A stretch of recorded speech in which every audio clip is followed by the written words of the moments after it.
Vamos a Brasília com o Délio Rocha, porque temos mais uma baixa no governo Bolsonaro. O presidente do BNDES, Joaquim Levy, pediu exoneração, isso depois de ter sido criticado pelo presidente Jair Bolsonaro no final de semana.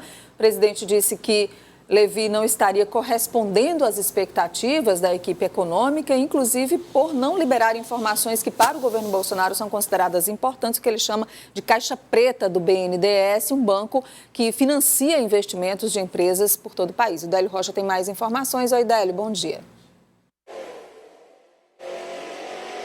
Bom dia, Nádia Rodrigues, Elivaldo Barbosa, boa semana aí a todos no Piauí. Essas críticas do presidente Jair Bolsonaro aconteceram no sábado, quando ele inclusive disse que a cabeça de Joaquim Levy estava a prêmio. E aí, no dia seguinte, o presidente do BNDES, então, entregou sua carta de demissão. Lembrando, Nádia e Elivaldo, que o presidente Jair Bolsonaro nunca morreu de amores pelo economista Levy, né? Ele que foi presidente, aliás, foi ministro da Fazenda de Dilma Rousseff por quase um ano, em 2015. E a indicação de Levy para o governo Bolsonaro foi bancada pelo ministro Paulo Guedes da Economia. Agora, a gota d'água aí para a saída dele, do comando do BNDES, foi motivada por uma indicação que ele fez na semana passada do economista Marcos Barbosa para uma diretoria do BNDES. Marcos Barbosa já tinha ocupado um cargo de direção no banco durante o governo de Lula e isso irritou muito o presidente Jair Bolsonaro, que exigiu a demissão de Marcos Barbosa. Aí no mesmo dia, no sábado, Barbosa pediu demissão e no dia seguinte foi a vez de Joaquim Levy. E alguns nomes, viu, Nádia e Elivaldo, já estão cotados para o lugar de Joaquim Levy, incluindo o do economista Gustavo Franco, que presidiu o Banco Central durante o governo de Fernando Henrique Cardoso, durante um ano e meio, mais ou menos, na gestão de Fernando Henrique Cardoso. Agora, a confirmação do sucessor de Joaquim Levy só deve acontecer mesmo hoje à tarde, após uma reunião entre o presidente Jair Bolsonaro e o ministro Paulo Guedes. Nádia, com essa saída aí de Joaquim Levy, já foram registradas 18 quedas no segundo escalão de Jair Bolsonaro, incluindo aí nas últimas semanas mudanças no comando dos Correios, da FUNAI, da Embratur e da PEX, que é a Agência de Promoção de Exportações. Nádia. Délio, então vamos saber agora quais são os destaques dessa semana do Congresso Nacional. Por conta aí do feriado de Corpus Christi, né, na quinta-feira, os deputados e os senadores devem concentrar as sessões deliberativas hoje e amanhã. Os deputados devem votar esta semana a nova lei de licitações, que inclusive tipifica novos crimes envolvendo o processo licitatório. E os deputados, aliás, e os senadores devem votar esta semana o decreto que flexibiliza o porte de armas. Essa votação no plenário. Então vamos aos destaques da semana. Hoje, às 9 horas, a Comissão de Reforma da Previdência discute os impactos da reforma nos servidores públicos que moram em Brasília. E a partir das 13 horas e 55 minutos, o plenário da Câmara começa a votar a nova lei de licitações. Já às 14 horas, a CPI do BNDES ouve em depoimento o ex-ministro de Comunicações, Paulo Bernardo.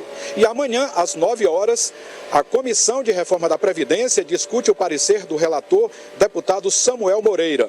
Às 14 horas, a CCJ da Câmara ouve o ministro Onyx Lorenzoni, da Casa Civil, sobre os decretos que flexibilizam a posse e o porte de armas.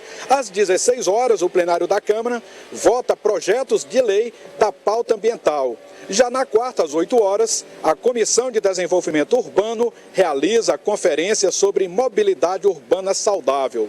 E às 9 horas, a CCJ do Senado recebe o ministro Sérgio Moro para ouvir esclarecimentos sobre o caso dos vazamentos divulgados pelo site The Intercept Brasil.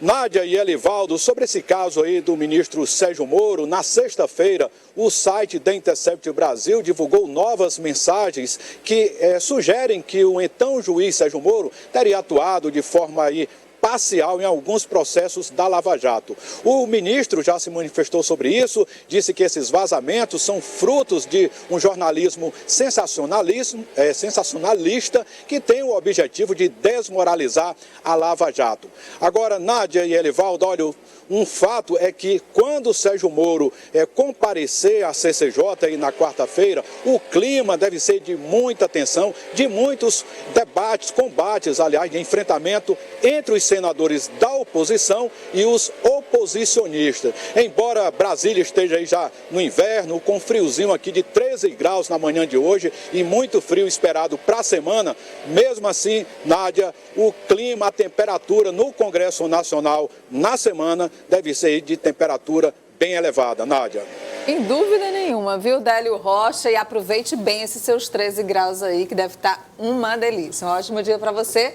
Até logo mais no Jornal do Piauí. Elivaldo, vamos à última de hoje. Nádia, duas notícias da política parnaibana. A primeira, o ex-deputado Deusimar Tererê, está aí com filiação partidária a ser definida, lançou aí nas redes sociais sua pré-candidatura à Prefeitura de Parnaíba em 2020.